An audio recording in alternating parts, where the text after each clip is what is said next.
straight cash, homie.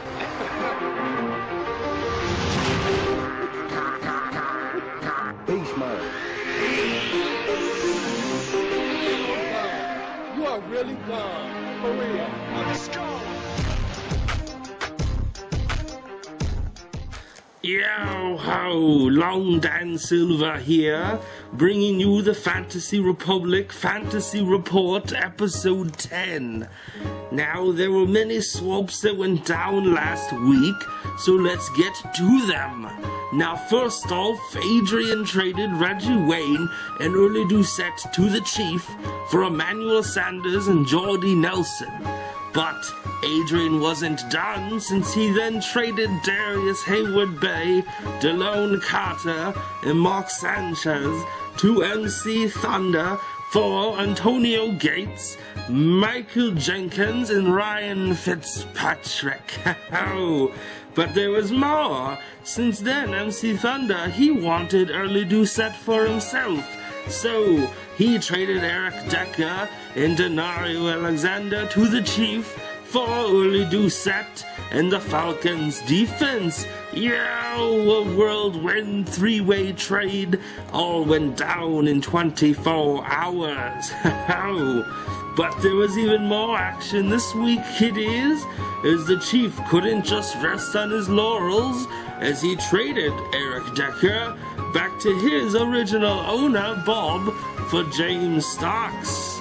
Now don't be afraid to brave those treacherous trade waters, me Fantasy Republic mateys, yow! Now, in case you missed it, in the real NFL, Phillip Rivers did something very few people can do. Take a look. They'll try to put the ball exactly where Nick Novak wants to kick the game winner from. Phillip Rivers lost the ball. He lost the ball, pulling away from the center. Once he has got it, somebody's got to get in there and get a look at it, because it continues. There's been no signal. Wait, look at this. Unbelievable. Rivers' left hand just closed there, Josh. Yo, yes, Phillip Rivers was so awful that Jay Cutler actually smiled. Now, Phillip Rivers didn't appreciate that smile and decided to strike back at his arch nemesis Jay Cutler with this cartoon that he made himself. Take a look. Right, throws it back over the middle. Oh my God, look at this guy! Jesus, he throws an interception every 30 seconds. How's that even possible?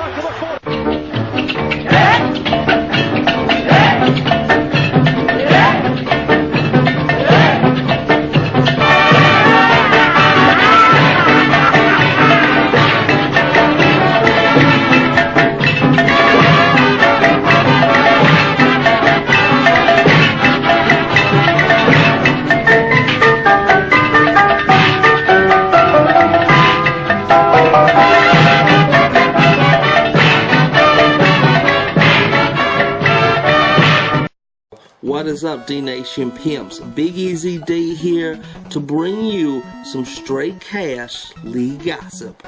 Now, this week, two first-place Titans are gonna clash as the Cult of Personality takes on Peace Through Tyranny. Now, the big story here is that Cult of Personality is without star quarterback, the Cam-Chise Cam Newton. Now, Cam finds himself entering this week as the #1 rated quarterback in fantasy football. He decided to hold a press conference in which he announced his plans to move on from the Carolina Panthers so he can start his own independent professional football league. He said, quote, "I want to thank the Panthers for giving me an opportunity to play for them, but I would be denying myself the chance to reach my full potential if I stayed here. I'll be using a lot of what I learned over the past 8 weeks to get my franchise started. I've hit my peak with this organization, and this is something I need to do." End quote.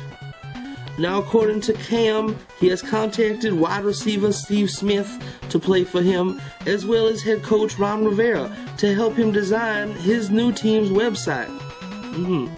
Now, hopefully, this all falls through and he returns to Cult of Personality.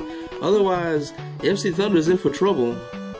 Now, that wasn't the only bye-week gossip. You see, in other news, the Chi-Town Shankers took a tough loss last week, and team owner Matt Dawson is openly blaming tight end Rob Gronkowski for his distasteful bye-week tweets of pictures of himself with a porn star wearing his jersey.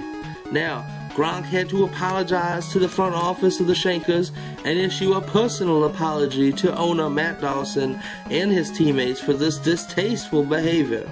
Now, Matt believes that this news dragged the entire team down due to everyone being afraid to tweet, not knowing what was appropriate or what is okay to tweet or not tweet, and so no one tweeted and team morale went down through the toilet thanks to Gronk. Now, I can kind of feel for the players a little bit because, well, here's a tweet that Gronkowski did during the NFL lockout before the year got going. Take a look. Now, yeah, Gronk tweeted this pic, and it seems 100 times worse than the porn star picture. Hell, you know, Brett Favre, he could send pictures of his junk to everyone in the stands and still get cheered. Now, take a look at this tweet from Ocho Cinco and tell me if you think this is crossing the line or not.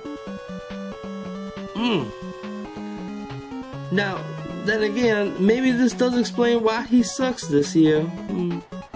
Either way, Matt Dawson has encouraged his team to continue to tweet in order to increase team morale and get them back on the winning track.